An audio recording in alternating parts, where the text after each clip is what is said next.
Hi, I'm Ahmed Shahabuddin, and you're in the stream. The South by Southwest Festival is known for music and technology, but it also showcases highly anticipated and widely acclaimed films. Our very own Malika Bilal is in Austin and spoke to one very recognizable name. It's been a busy week for film here at South by Southwest with a full slate of documentaries premiering at the festival. First up, Knock Down the House, a look at how 4 women built a movement that led all the way to the U.S. Congress. We spoke to a few of those women, including New York Representative Alexandria Ocasio-Cortez at the red carpet premiere. South by Southwest. We're so happy to have you here. Better known by her initials AOC, the first time Congresswoman spoke to the stream about the significance of her win in the November U.S. midterm elections. This documentary is about progressive women running for office. What do you think that the new wave of progressive young women who entered, like yourself, bring to the table that wasn't there before? Well, I think it's an entirely new perspective. You know, progressive young women of color is a population that's probably the exact opposite of who has historically been represented at the highest levels of government. And so because of that, it's not just a question of identity and the physical form in which we occupy, but it's also the perspective, the beliefs, and the experiences that a lot of people have never experienced that inform our policies and how we argue for those things. AOC was among 4 first-time female candidates profiled in the documentary from writer and director Rachel Lears. So we started following this story in 2016, and at that time it was a story of people who were trying to work together across the country to build a more positive vision for where this country could go, for what justice and equality can look like in America, for what politics can be and should be in this country. Cori Bush of St. Louis also ran for a seat in the U.S. House of Representatives. That's why I was running, to show the diversity. Black women are strong. We're beautiful. You need our voices. It's more than this is who we are. We're more than just a voting block. And so I think now what they're showing is be you, stay true to who you are, and people are going to be mad either way. They're going to be mad at you one moment, they're going to love you another moment. Just stay clear on your mission. So right now, I've already announced I'm running again. I didn't complete the mission, so I'm going back. The next move also is just making sure that people are seeing this film to see what really happens, what really takes place in running for Congress. Demystifying the campaign process is also a goal for Representative Ocasio-Cortez. I think what I would hope people can get out of watching this is that you can do it too. And that if the 4 of us could run for office, then anybody could run for office. And we all should. You know, right now our democracy needs us. And right now our democracy needs working class people to step up and not just vote, but to run. We'll check out more of Malika's coverage in a moment, but for now, a look at the story of Rickey Jackson, who spent 39 years in prison for a crime he didn't commit. He recounts his experience in Send Me Home, a 360-degree immersive journey of his return to society. Take a look. For the most part, things in prison stay stagnant.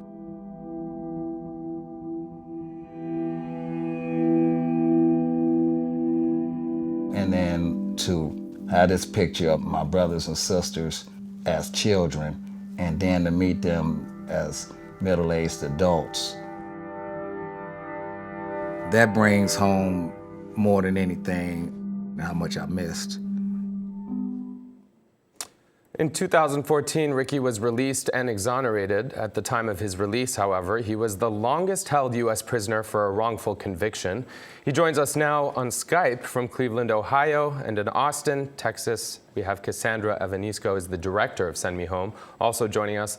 Welcome, both of you, to the stream. Rickey, I have so many questions for you, and our community here at the stream also have many questions for you. So I'm going to start with one from Aria.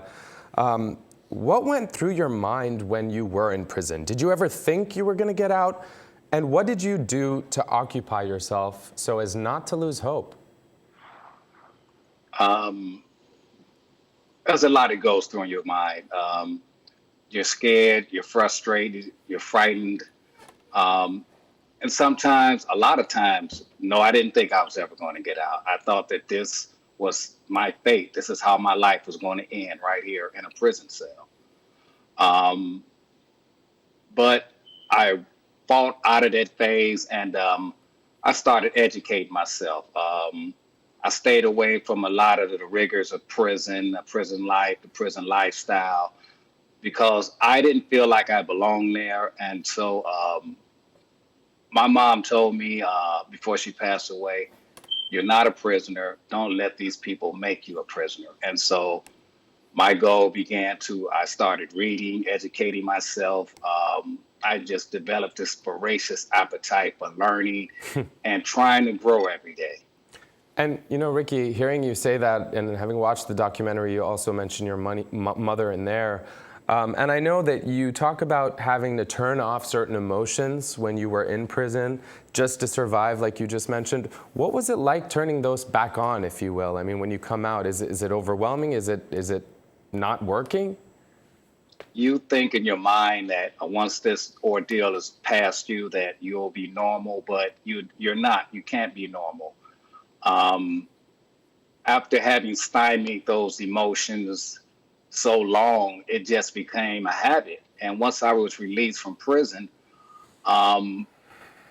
being submerged around my family, my friends, familiar things, the emotions just weren't there. They couldn't come. And I wanted to be happy. I wanted to feel relief and contentment, but it was just so hard. And I mean, I've gotten a lot better since I've been out of prison, but it's still like that learned habit always wants to creep back in.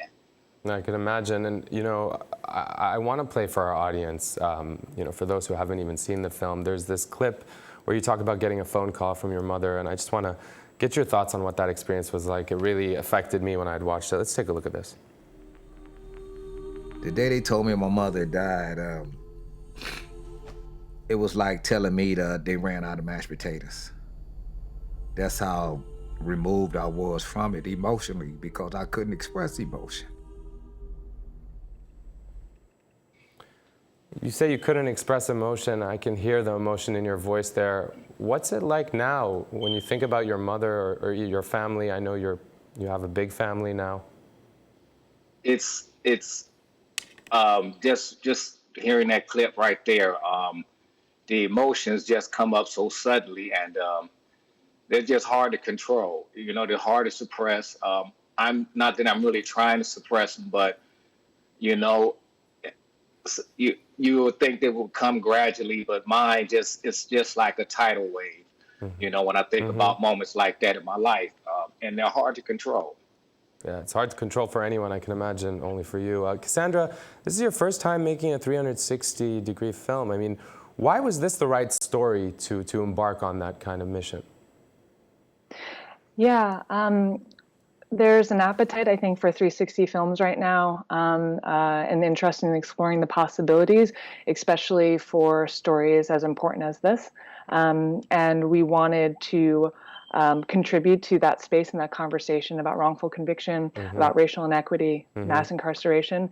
But honestly, it was hearing Rickey for the first time speak about his relationship to art, actually, through a TED Talk that got myself and the production company that I represent, Lonely Leap, really interested in digging in.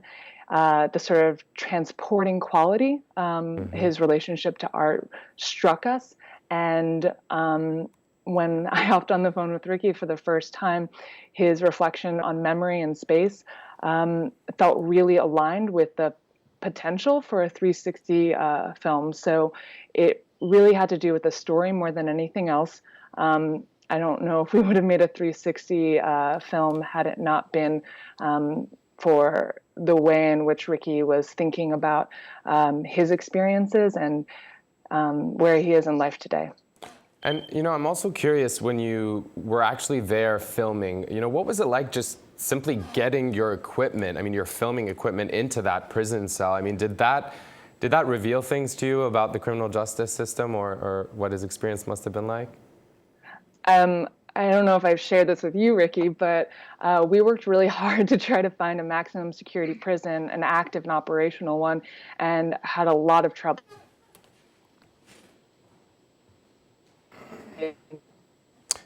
Open to having a documentary filming crew in, certainly not for 360. And so for security reasons, but also a lack of transparency. So we ended up filming at a maximum security prison that's in disuse. And we went there and it was completely empty. We had a full reign of this prison. And it was in that moment, we were realizing how completely opposite it was for any experience that Rickey must have had, or any number of the men or women that are incarcerated today. So it was a really strange sort of autonomy or power that we had while there. And it just hit home that much harder that we had the luxury of moving through the space while others don't. Right, and you know, Rickey, we have so many comments coming in asking us what your life's like now and you know what it was like back then, but also they're drawing attention to how common this is, you know, and how many other people, I don't even want to use the word lucky, but you know, ended up having another chance, if you will, or the chance that they were deprived of wrongfully. And I'm just curious, why did you agree to do this film, and what can be done to actually have others you know, have their rights granted to them? From the time I was released from prison, I always had a mission that I wanted, you know, not only for my sake and my two friends' sake, Ronnie and Wiley Bridgman, but for a lot of other men that I spent with in prison over my 39-year incarceration.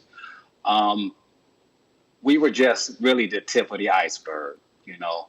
I mean, there were so many people, even while I languished in prison, nearly every once a month you would hear about an inmate somewhere in our country being exonerated every day. And since my release in 2014, I would venture to say that there have been at least 50 exonerees that have been released from prison for wrongful incarceration. And like I said, not only to get my story out, but to get their story out. Right. And to make people aware that this is not just a small problem in a few cities in our country. It's nationwide. I mean, it's nationwide. And Rickey, you know, you talk about it being nationwide. The statistics are certainly alarming, but so is your personal story, and obviously that's what's documented in this film. But we have someone on Twitter, Ebony, saying here, most people of color don't have access to good legal representation or were coerced to accept a plea bargain. They were treated as guilty prior to conviction, and U.S. lawmakers need to devise a mechanism to check this systemic judicial xenophobia. Now, I saw, Cassandra, you were nodding. I was going to ask Rickey the question. Why were you nodding?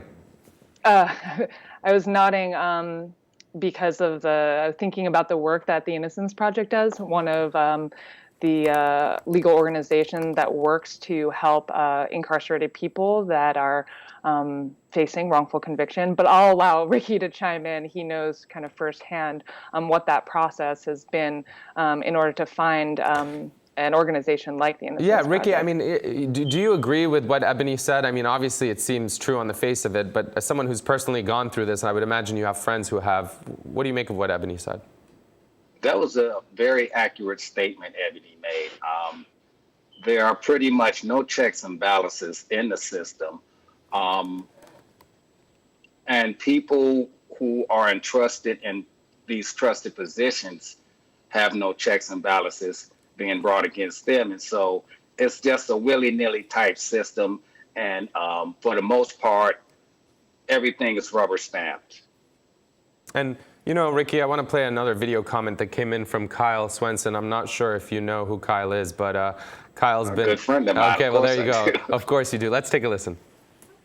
Actually, overturning a wrongful conviction in this country is also incredibly difficult, mainly because the American criminal justice system is not really hardwired in a way where claims of innocence can be accurately handled by the appeals process. So really what you need is pressure from outside the criminal justice system.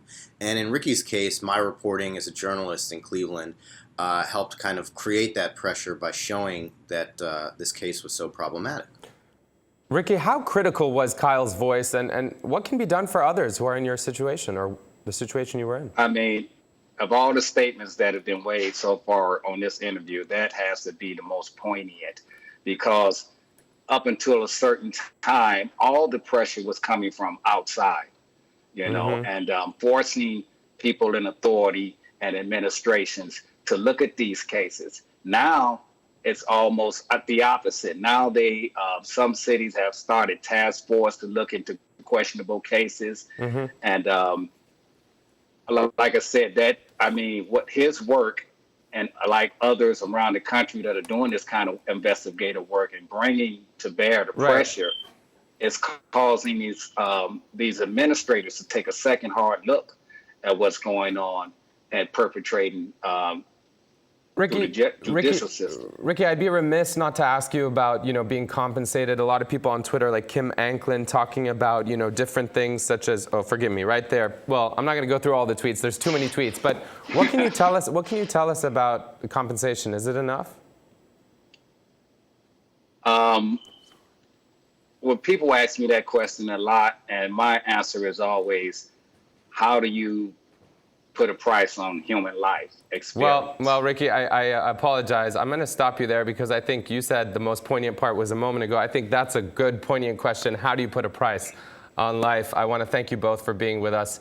We're going to continue this conversation online, but right now we're switching gears back to South by Southwest, where another documentary is creating buzz. For Sema is a story about love, family, and survival in Aleppo during the war in Syria. Take a look.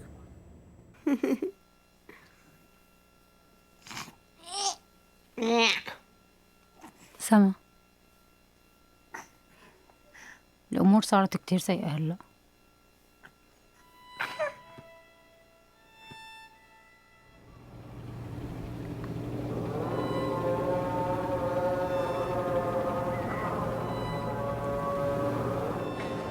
أبوكي مداوم كل الوقت بالمشفى، لهيك نحن عايشين هون هلأ.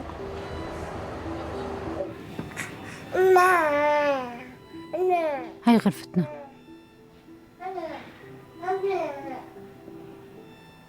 هدول اللوحات مخبين وراهم الدشم يلي بيحمونا من القصف. Malika spoke with co-directors Waad Al-Khatib and Edward Watts on Sunday in Austin to discuss the challenges and sacrifices that they endured while making For Sema. This is your first feature film premiering here. How would you describe what this film is like, Waad? Actually, I can't consider that it's my film. It's not just a story, it's my life. It's everything I went through the most difficult years in all my life. This is the point of everything I went through, as I produced as a film to my daughter to explain to her why we were there, what the point of being there in that difficult moment, and what the choices that her father and me took to do whatever we did.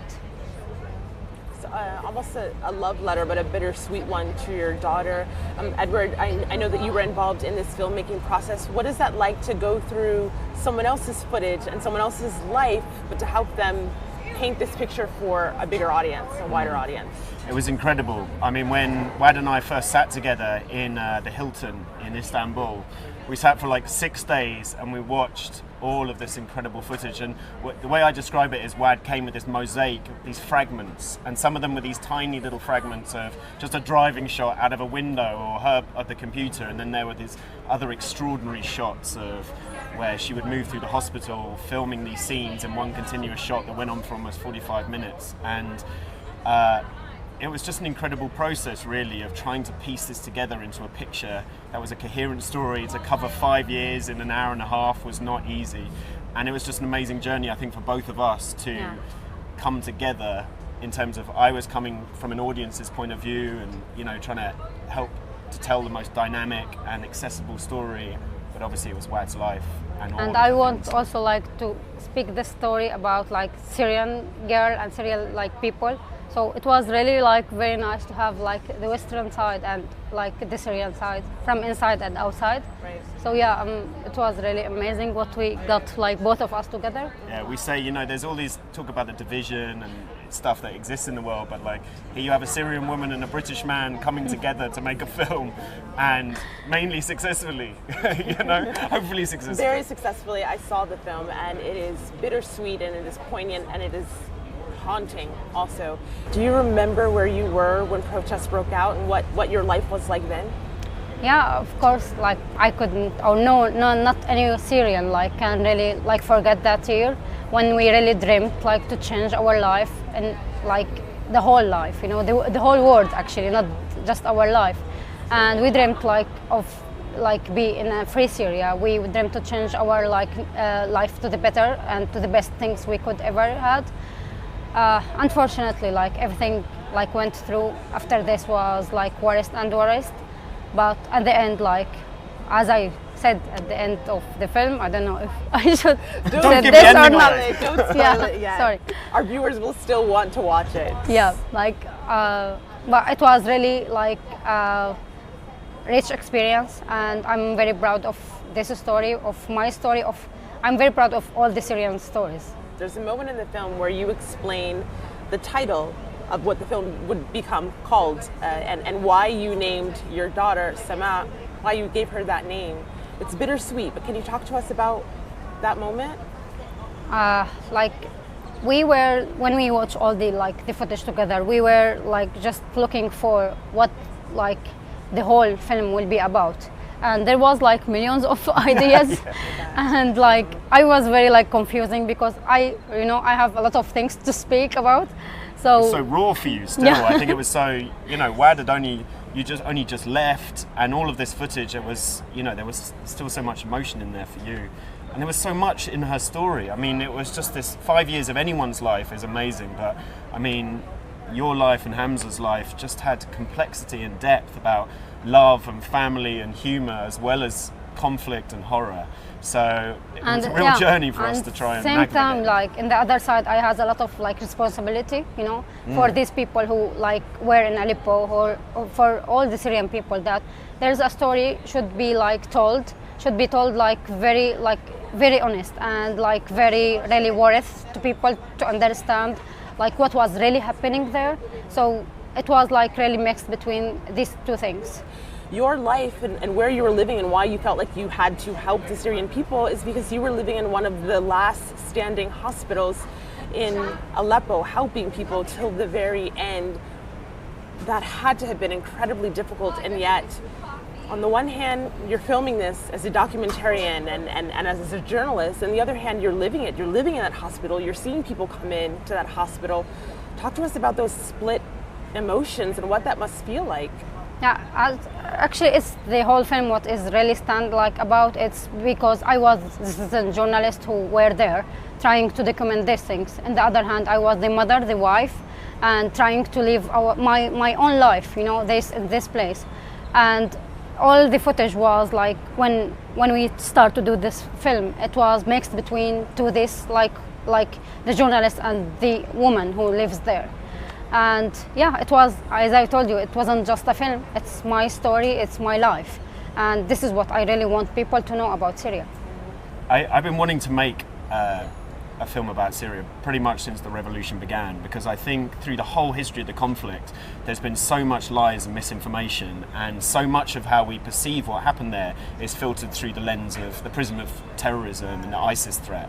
And I think what this film does, and what WAD has shown us, and what shows all audiences, is the humanity of the people there, and the fact that everyone who watches, herself, Hamza, their friends, can see themselves in it. And I think through that, everyone can understand really the truth of what happened across these years of conflict, why it began, you know, what it was like for ordinary Syrians to be caught in it. And I hope that that makes them then reflect on this tragedy that we've essentially allowed to happen before our eyes. The fact that we failed to stand with Syrian people like Wad, like Hamza, who are just fighting for their dignity and freedom. And so I hope that people will think about that.